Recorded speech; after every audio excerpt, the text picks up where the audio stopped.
All right, and welcome to this episode of Better Call Saul. Today we have with us Saul Klein. Hey, Saul. Jennifer, how you doing? Great. How are you? No complaints. Good. And Rachael Real. Hello, Rachael. Hey, Jen. Hey, Saul. How's it going? Good to see you, Rachel. You too. So we are going to open up the juicy topic. Juicy topic. It's very juicy. It is. So Realogy's call to end the mandatory NAR participation rule. Saul, can you give us some I want me to context? tee this up. Yes, tee it up. Tell us what they're talking about. Yeah. What are they talking about? So, and there's a history of this, obviously. Right. Text without context is pretext. Right. And so prior to the agency disclosure law in California, which was the first agency disclosure law in the country, multiple listing services were a unilateral offer of subagency. And that meant everybody represented the seller in a real estate transaction. Nobody knew it. There was no disclosure. As a realtor, you even kind of knew why, but if you were a new realtor, you weren't really sure, but everybody told you, you always represent the seller. It was like a buyer beware situation. There wasn't any buyer beware. It was like you represent at that time, right? So Right. They passed the Consumer Federation of America and the DOJ guy, they said, that's not right. So they passed a law making disclosure mandatory. This was in California, but it spread across the country. And so people had to make this disclosure. And in the disclosure, it was 3 steps: disclose, elect, confirm. So you disclose agency relationships, you get the buyer seller to elect, and then in the offer of something, you confirm it, right? So 3 steps. Well, but the MLS was an offer of subagency. So everybody worked for the seller. And so they created these forms, even though they gave people 18 months to learn about it, they gave these forms. So you had these realtors going out to say buyers, they were making the disclosure, they were checking the box because they say, well, I'm working with the buyer. I guess I represent the buyer. So they check the box and say they represent the buyer, but they represented the seller. So what they created was a divided agency where they were working as an agent for somebody and they didn't let that other party know. And that's a divided agency. And the penalty for divided agency can be disgorgement of commission. It's a terrible mess. And so California's realtors were really in jeopardy. It's like late 80s. And so California asked NAR to change the MLS model because the MLS model was a unilateral offer of subagency. And so to comply, NAR looked at it. NAR didn't want to do anything at first, but so California created its own rules. They called them the CAR, California Association of Realtors, CAR model rules. And in the CAR model rules, they changed because the unilateral offer of but wasn't agency, the MLSs, they were separate entities from NAR, correct or no? Well, they are all separate entities, but they all work under this MLS handbook, and that gives them an Arizona emission insurance for just this. And that comes from the NAR, and that's right. So the seller. Okay, I'm with you. So this law gets passed, which then creates this capability for realtors to break the law every time they're working with a buyer. Well, in a big we know way. Realtors are great at breaking the law, right? But this they they didn't even know they were doing it, and this is a big one. This is divided agency. This is a big one, yeah. Right. So CAR asked NAR, let's change the model. Let's not make it. And they said, well, you don't need to do that because then brokers can just refute the unilateral offer of subagency. Right. And not then I asked, well, how do you do that? And nobody had an answer because nobody ever knew how to refute the unilateral offer of subagency. So California changed. Can I ask a question real quick? What was the pushback from brokerages who didn't want to offer this different types of agency? I imagine there was some pushback and So initially that was this unilateral offer, which everybody who started to study MLS knew there was something a little cockeyed about that, where everybody represented, right? And that's got a history as to how it evolved to that based on litigation. So it changed into that. And then all of a sudden it found that wasn't satisfactory. So CAR changed the rules for California. Okay. And CAR said, we're going to change our rules. We're going to make it an offer of compensation. And then if it's an offer of compensation, then it's not a unilateral offer of subagency. So we don't have agents breaking the law. And so that was passed in, I don't remember what year, early 90s probably. CAR changed the rules. And then it took NAR about 6 months. NAR changed its rules. Okay. And so now, again, in the 90s, we had the MLS as an offer of compensation. Now, since the 90s, we had the DOJ sue the NAR, nobody ever said anything about this offer of compensation Right. when they were, right? That was the way the MLS was structured. And so then we had hot market, we have off-market sales, we have listing clubs, right? Yeah. People didn't want to sell, my theory, people would rather sell it in-house than let somebody else sell it. Absolutely. And so they can give me all the stories. Why do you want. think I've been a that real estate is? broker for 45 years. I'm telling you, the reason is people wanted to double in. Okay. And so then they created this thing called coming soon. Yeah, Now, in my but double mind, ending thing, that only makes sense if everybody's like their own broker. It doesn't make sense like I'm at EXP. I mean, what do I care if an EXP agent sells it or not? I mean, I do, but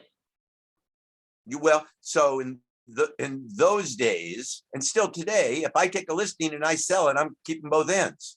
you That's are. the way, But that's the way most agents work, most brokers work. right. Right. Well, except isn't some states have like dual agencies illegal? Yeah, some states There's a tried to couple. get around this law change by creating even more cockamamie laws, Yeah. right? Trying to put up some kind of barrier within the office to say that you don't know. It's all a bunch of baloney if you look at it. Time they create a law, they should have to get rid of one. I like to get rid of a lot of them, right? When they tell me the legislature is not in session, I say terrific, right? Because we won't get any crazy laws that we have to enforce. Exactly. And Okay. so the MLS was a unilateral offer of sub-agency. It changed for good reason to Yeah. an offer of compensation. Right. And then there was this hot market where people wanted to keep their own listings and not put them out. And they gave us all those things. Well, it benefits the seller. Well, we're going to get people to bid. No, if you expose it to more people, it's going to. So they created this new set of rules, NAR, about a year ago, or maybe more now, maybe 2, around this, what we were calling coming soon. Yeah. It's And that made years. so you had to put your listing in the MLS, but you didn't have to announce it to everybody, and it could be coming soon. And Just shoot me. There's nothing I hate more than the coming soon. then there was a lawsuit, right? Lawsuits Right. against buyers not being able to compensate the commission on the seller side. And so the DOJ is actually looking into it. And so then what happened was Coldwell Banker, first one that I know, they actually came out and said, you know what? We don't support the offer of compensation in the MLS. We think we don't, everything else is okay right now, but we don't support the offer of compensation. And they were the first ones to say But why that. would Right? they say that? Like, what is and I think I read an article that said it, I don't remember exactly, but basically it was like, of course they support like buyers agents, but but I couldn't get clear as to why that was said, that they don't support the offer of compensation. Do you know? I would think that I don't support if it was me, if I was a big company that had a lot of market share, I wouldn't necessarily support the offer of compensation right away anyway. If I got big market share, I'd rather try to sell the listing myself. Right. So I see what Coldwell Banker did as self-serving. It encourages it to stay in-house. It does. It's encouraging because it encourages people to sell their own listings, right? Or because it'll change the whole MLS. If there's no offer of compensation in the MLS, What happens, right?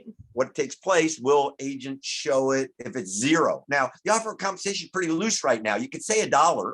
It Yeah. could be a penny for crying out loud. Right? So Yeah, why it are could we be a even penny. that begs the question, why are we even having the So conversation? Why are we trying to eliminate? So the one is Well, the DOJ would say that. So Well, why that's the other eliminate it reason. if it can be a penny? yeah. If it can be a penny, then you know what? You can put anything you want in there, offer a penny. What's the problem? An agent can't just determine what they're going to show a client based on what the cooperative compensation is, Well, because if they that's a have a violation of the buyer code of ethics. Anyway. Well, So- and wouldn't this lead to more agents having conversations about buyer compensation and buyer brokerage agreements? I mean, to me, this is like a win-win all the way now, around if you use it the right way. So a couple points. One is the DOJ. That's one reason. The other reason is I'd rather keep things in-house anyway if I can. Now, the thing that you're bringing up, Rachel, is we've kind of thought for years the industry ought to change, and there ought to be a contract for the buyer, just like there's a contract for the seller. Absolutely, and there should be. Yeah, they've even been created. They've been out there for years, but nobody uses them. Right. Why? Because they feel they can be compensated through the MLS through that offer of compensation. And so you're right. If that offer of compensation didn't exist, eventually you'd probably find agents and brokers getting buyers to sign contracts with them, because if they didn't, there's no guarantee they're going to get paid. Right. And they Well, can go out and do all aren't the we, work. in theory, aren't we supposed to be having these conversations with our buyers about how we're compensated anyway? Well, we should, and we should have Benefits. agency for sure, right? Should for Absolutely. sure have an agency conversation. That's by law. Absolutely. And Right. then for me, the explanation of compensation was always something that was enlightening to buyers and sellers. Yeah, Right. Yes. exactly. And so it was a way to differentiate yourself. And it also showed them 100%. you didn't make all the money. Right. What do you think about, because we did a real estate fight club on this, about should the buyers pay their own commission, right? And actually I have two questions. One, the commission is not allowed to be part of the contract, correct? Correct. So, Wait, not allowed to be part of the contract? Is that what you said? mhm, Right. I- The sales well, contract of the property itself. yeah, the On property. the buyer, the offer to purchase. Yeah, the offer to Correct. purchase, yes, is not allowed to be part of the purchase contract. So Correct. if the offer of compensation, let's say, is $1, and you as an agent charge, let's say you have a charge of $3, where does that go? So That's when you're having that conversation with your buyer about if you look at, so our listing agreements, and I'm sure they all vary a little bit by state, but our listing agreements, when you sit down with a seller, there's a paragraph about compensation. The compensation is X. This is how it's split out. And we have to explain to the seller at that point, here's what's retained on the listing side. Here is what we pay out to the buyer side. You can pick any number you want. If they ask, what do people normally pay? I'll pull up the MLS and scroll through listings in that price range and say, here's what people are paying out. It's completely up to you. Now, I have to have that conversation with that seller. So our buyer agency agreements are the same way. Why would we not have that conversation with our buyer about, No, I think- we're Right, we can we're all still getting agree- paid by that transaction. Yeah, we can all agree that needs to happen, but like, where does it Right. go? How does the buyer pay the discrepancy? And I'm thinking, like, would it then have to change the way loans are processed if the buyer starts having to pay? I'm not sure it has to change the way loans are processed. Mhm. It has to change some of the rules around it. But Yeah, not the basically process, right. But basically the same thing happens.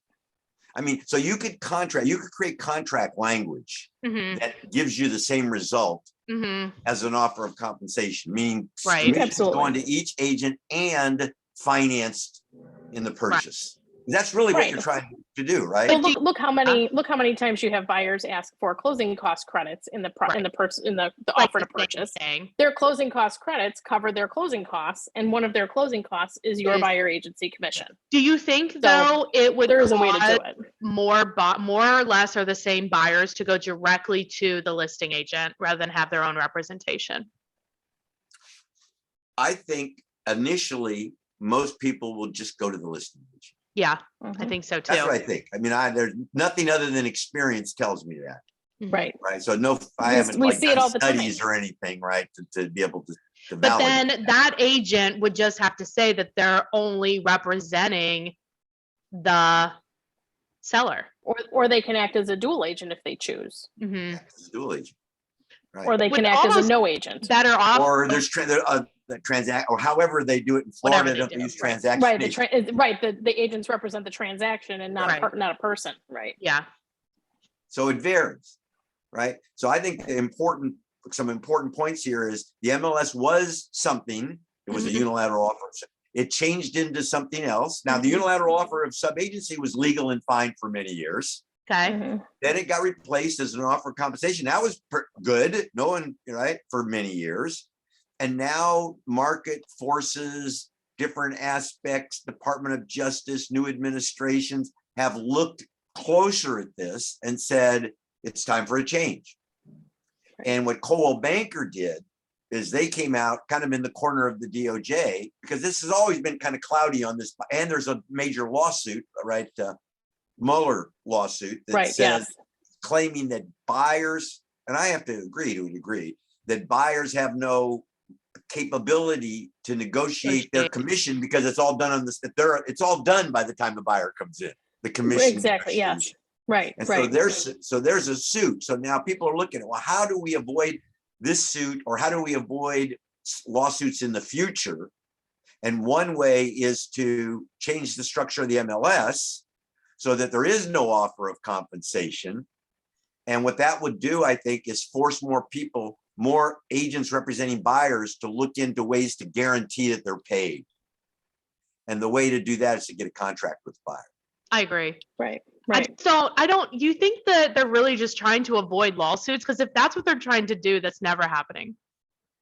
Well, I think that right now, again, look at what the Department of Justice is doing. Look what so initially the first thing was, let's make the compensation public, right? Right. Right. Visual, so right. that was the first step.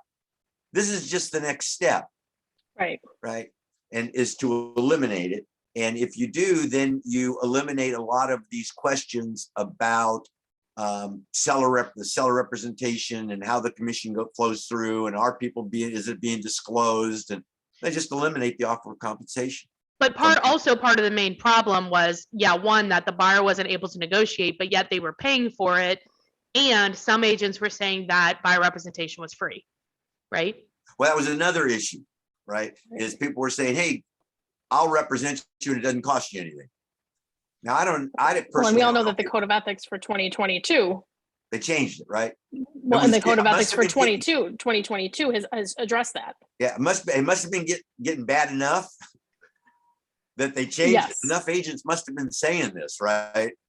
Oh, absolutely. That's what they teach you as a new agent. You just tell your buyers that it's free. You don't have to do anything. They don't have to pay anything.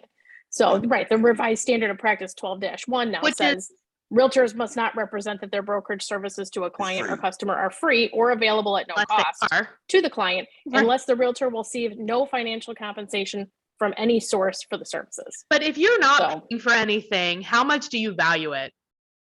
If you're not what? You're not paying for something. The chances of you valuing that service is really low. And so it's like, we just put ourselves into a hole by saying I know. Well, so here's another thing. You're right. If people think they're not paying for something, then there's no loyalty. Now, they don't know that, so there's no loyalty. So then it addresses this issue where people go out with lots of different realtors. Right. And I would too. And they still go out because there's no loyalty, because they think it's not worth anything. Well, you must get paid some other way. Right. Because we didn't bother to explain the compensation to them. Right. Oh my God. Saul, let's just blow it up. Well, and think about this too. If you have a buyer and the buyer says, okay, well, forget it. I'm just gonna if I'm getting paid if you're getting paid by the transaction, then I'll just go to the listing agent because I'll get that. Then they don't have to pay the buyer agent. Exactly. But what the public doesn't understand is that agreement between the seller and the listing brokerage is already done and signed long before they even come into the picture, and that seller is still paying no matter what. Unless there's some variable rate commission, which then has to be disclosed. Yeah, well, so then you're having a conversation with your buyer about what variable rate commission is. You have to do all this behind the counter talk. Yeah, but if you don't value something, they don't understand it. But if you don't value something, then you think that it's easy, right? Oh, 100%, because you've got so many people that, right now, I can't even count the number of times I see it in a day or a week on, the local Facebook group. So, people saying, hey, I'm selling my house in the spring. I'll have no problem selling it by myself through these Facebook groups because everybody needs a house, in giant capital letters, no realtors. Yeah. I can just do this on myself. And that's fine, but you got to understand that there's still, we bring a value to the transaction, 110%. There's value there. But if people aren't, well, amen to that. But people don't understand that there is value that we bring to the transaction. The way, and the problem is that I know the public having a bad interaction with the real estate agent is very high. And it's very high, and it ruins it for those of us that are good agents who do bring value to the transaction and right. So which leads our me clients to believe appreciate that making all these rules, it doesn't solve the actual problem. No, so a lot of these rules are made to get us out of possible legal issues. Right. I mean, that's the reason they're, I'm not saying it's right, but that's the reason they're created. It's because there's CYA. pressure to create it. Right? That's what's happening. So if you go back to this idea of commission. So let's say I'm a real estate broker in California. I decide I'm going to charge 6% commission, for example, and I'm going to pay anybody who brings me a buyer, I'm going to pay them 3%. Okay. There's no guarantee if a buyer comes to me directly as the Right. listing agent that Right. I'm going to give them a discount No. on the contract. Now, in practicality, that actually There's would also make no sense. guarantee you're going to earn double because you may or may not represent that buyer. So what happens is you are probably not going to or you're going to represent them as a dual agent, which is a limited kind But of if you're agent. not a dual agent, then you would only earn your portion of that total. No, No. your contract's with the seller. You earn it, and then you agree if somebody else comes in, you'll cooperate with them.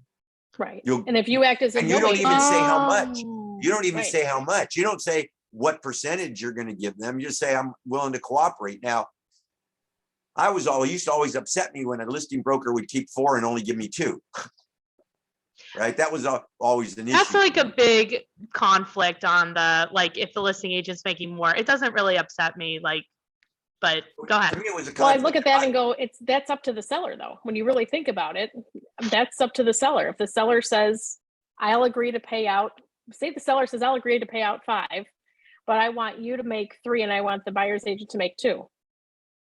That's what my seller's direction is. Or Well, yeah, they as a could tell listing, you that. this is the charge. You can say as a listing agent, this is how I want the breakdown to be. Do you agree or whatever too? You can, but the seller is ultimately the one that decides how that's They getting paid out. decide, right? But I think your Right. point, Jennifer, is what seller, if you really think about it, you want to encourage buyers. Mhm. Right. And so giving somebody who can go out and find buyers less, giving them less doesn't necessarily help the seller. Yeah, So but then it depends on the market it too. depends. Yeah, and I think it depends too on the listings agent's activities, because if you're a listing agent that does a lot of activeness, like most agents are the 3 Ps, right? Put a sign in the yard, put it on the MLS, pray to God it sells, or whoever, right? But if you're an agent that's like, look, this house is going to take a lot more. It's going to cost me this amount of money in addition to what I would normally pay to market properties. I'm going to be actively out there searching for buyers, searching for agents, searching. Why wouldn't you charge more? Yeah, well, so for me, real estate process, when you list a piece of property, you do just a handful of things. You Mhm. put it in the MLS, as in my day, you put it in the MLS, you run an ad in the newspaper, you put a sign on the property, you put a lockbox on the property, and then you just hope somebody drives by or looks in the MLS book or calls you. And then when an offer comes in, you split the commission with the other agent. And sometimes the other agent is great and helps you handle the deal. And sometimes the other agent disappears. You don't even see him anymore. And sometimes You're handling in the the way. whole deal, right? And Right. that's the way it was. So real estate agents do not differentiate themselves. They all do the same thing. Wrong. Well, You take a listing agreement, and I love that put- the buyer agent is compensated the exact same way, whether they are a full participant in the transaction from contract to close, or they disappear and ride off into the sunset and you never hear from them and they again. still get They're paid. paid the same way. Yep, paid the same way. Right. So this MLS, the way it's set up, and it pays this compensation, and so the seller. So let's go back. What do realtors do? In my mind, to begin with, very little to sell the property. They put a lockbox on the property, put a sign on the property, run ads, however they do it, internet, right? Cold call, And then- whatever they do, they Right. push And it then- out. And then they wait. That's what they do. And so when in typical times, then you have to do these things. You have to know where to run ads and how to run ads and how to write Know what to ads, say and who all you do this. flyers and what. But in a hot market where you get 15 offers on the property the minute do you really need all that stuff? Get the buyer. Buyers are already there. The buyers are already. It's not about in line. getting a buyer. It's about getting the best buyer. And in order to get the best buyer, you do have to cast a wide net. I don't believe that. Not in this marketplace today. At I least would even argue that most of the work that I, as a listing agent, I'm doing before it even hits the market Mhm. in helping the Get seller ready. prepare to market the property. I Yeah, could put once my you house put- up on the market right now in the condition that it's in, and people would walk out of here thinking a tornado went through it. But they But if still I buy spent, it. You'd they still do, have but it's going to probably, be for less It's gonna money. be for less. oh, I It'll don't be for believe less it. money. Well, it depends on where you are. If there are competing offers, it's not going to be for less money. If you only I get think one all those offer, offers might. I think all those offers might still be. I for think less they'll money. all be for less. Yeah. So we're Right. gonna have to agree to disagree on this. yeah, think about it. So if you've got 15 offers, you got 15 people out there standing in line to make offers. Do you really think that if you vacuum before they came, they're going to offer you more? Potentially, I do. Yeah. Yes. I do. Only because I'm in the middle of one right now that's going to go up on the market in about 2 weeks, and we're refinishing hardwood floors and all that. The before was a heavy smoker, multiple cats, and probably hadn't been cleaned or the floor seen in probably 20 years. But that's an extreme. That's an extreme, right? So we could, the guy's like, hey, I don't really want to do anything. I'm like, listen, if we do A, B, and C, you're gonna see, we stand to sell this for $50,000 to $75,000 more, and you're gonna spend, let's say, $8,000 to get this all ready, and sell it for $50,000 to $75,000 more. Are you open to that? But I So also again, think, that's where your value comes in Well, too, and that's where a lot of that. Yeah, that comes that's in the before fixer you even hit the versus market. you want a fixer. Hey, you can sell this Right. painting, but if you take it to somebody and they clean they this painting restore up, it and all you're that. going to get a lot more money absolutely. for it, right? Right, So, right. but It's I all in think the a lot of that's presentation, just like marketing. you're marketing a house just like you market anything else. I don't think it's necessarily market driven though, Saul, because I think like buying a house for a buyer, I believe it's an emotional decision and it's about falling in love. And so you have to, as the seller, you have to make it easy for them to fall in love. So they give you what you want, which assuming is going to be price or terms.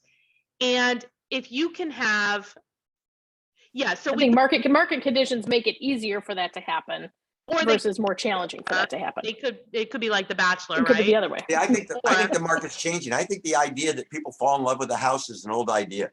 You do? I think they're you got to see, this is something I think it's very important. We got to go back and start looking at generational differences. I say me, and we all should go back and look at generational differences because There are differences. Is this- right? There Yeah, are I mean, different- I it's do like, see it. who would pay feel like money it's for different. something that isn't there? Who would pay money for an NFT, a non-fungible token? I Who was would just pay going to money- say, who's paying for those? I don't even understand them. Yeah, who would buy money? Now people are actually talking about this. They're saying people will buy virtual real estate.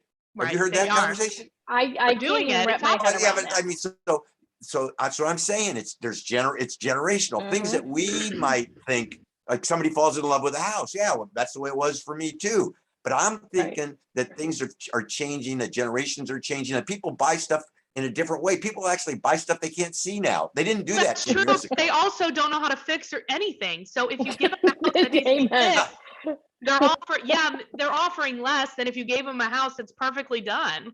They have no. I had people, But I had a buyer tell me that they needed to lowball a house because the outlet cover was broken, and I'm not lying.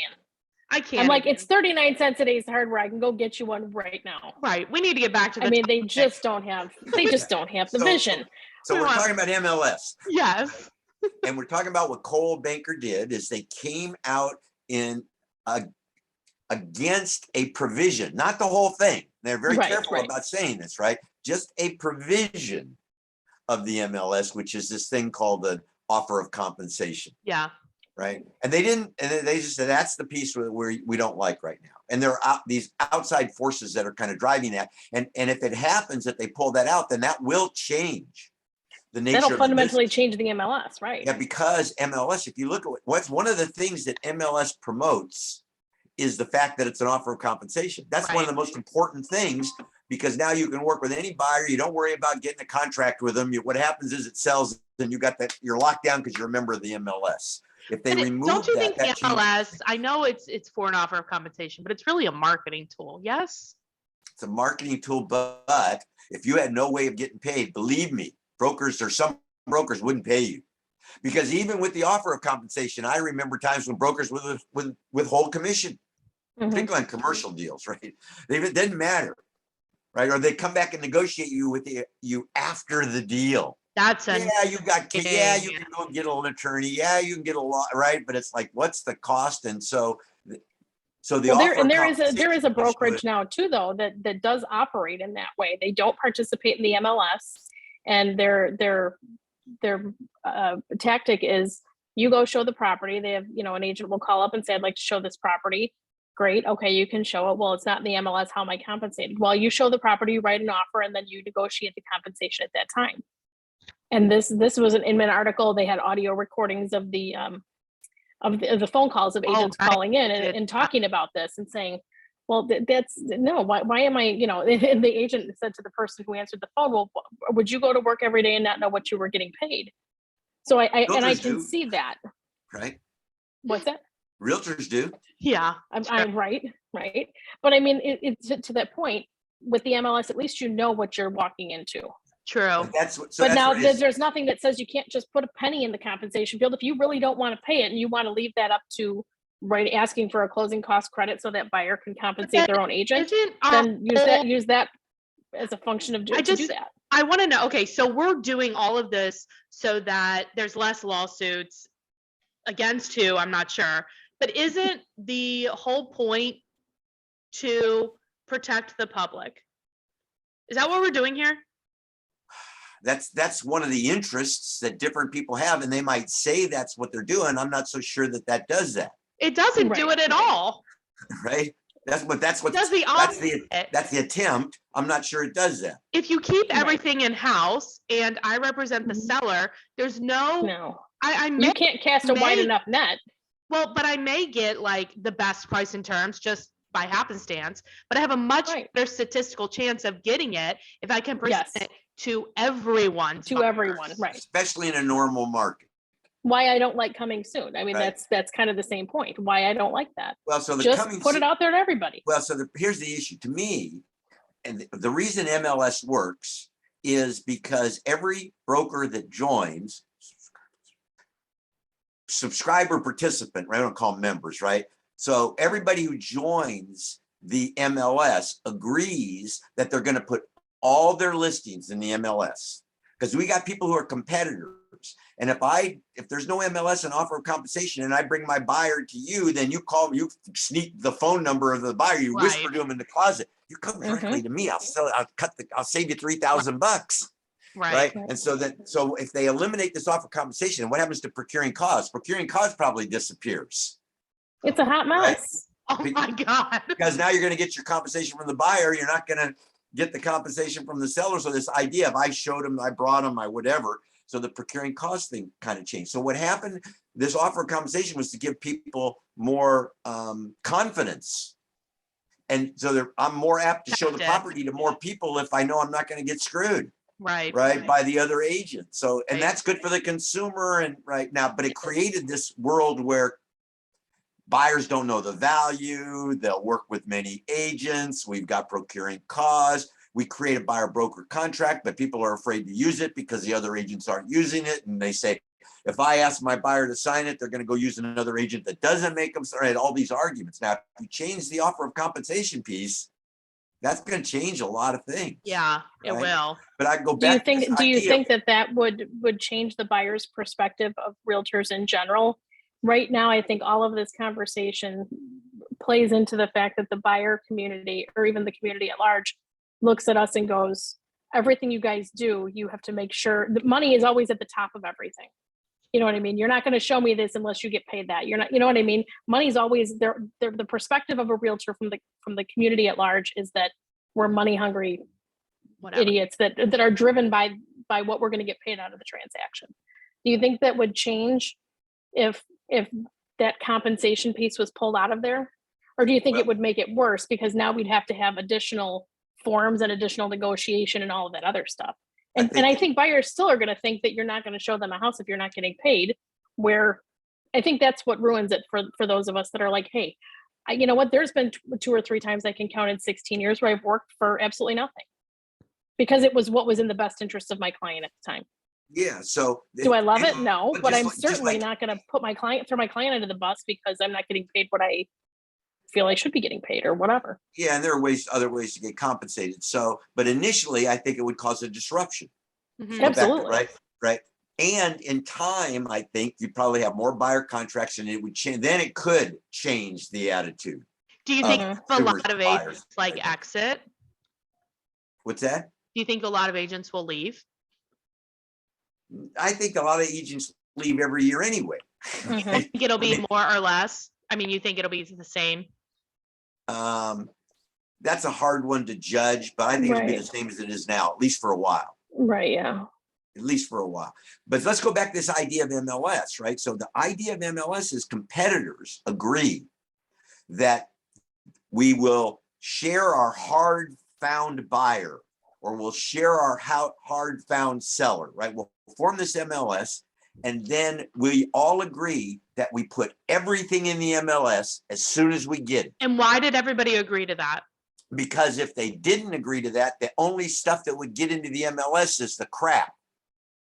The lousy stuff you couldn't sell yourself if you didn't have to put it in the MLS. So why should I put my beautiful property? I know I'm going to be able to double end this thing and make $50,000 in commission. Yeah. Oh, I don't want to put it in the MLS today. So what's been going on for years are ways that people could delay putting it in the MLS. Right. Office exclusives, different ways. Right. And I'll give you an example. In California, in San Diego, for years, we had a commercial MLS. You might still have it. But the only listings that went into the commercial MLS book were the listings that brokers couldn't sell. Now, like residential income property, and I sold a lot of that over, or multifamily. The guys that sold the most, the gals that sold the most, were the people that had clients that they worked with for years. Yeah. And when they take listings, they don't want to put them anywhere. They could call 10 clients up and find just somebody sell that it. wants to exchange out of it, and they Right. didn't want a mandatory MLS to make them. So we had an MLS for commercial, wasn't mandatory. So then what got into the MLS? Just the stuff people couldn't sell. Right. So when this coming soon came out, to me, that's a violation of the whole concept of MLS. This whole concept is Don't get me started. This. Yeah, we're doing this because we'll agree to do this as competitors. And if you take that, if you give people 24, you say, no, now we're going to give you coming soon. That's a complete violation in my mind, of the way MLS works. It's garbage. Mhm.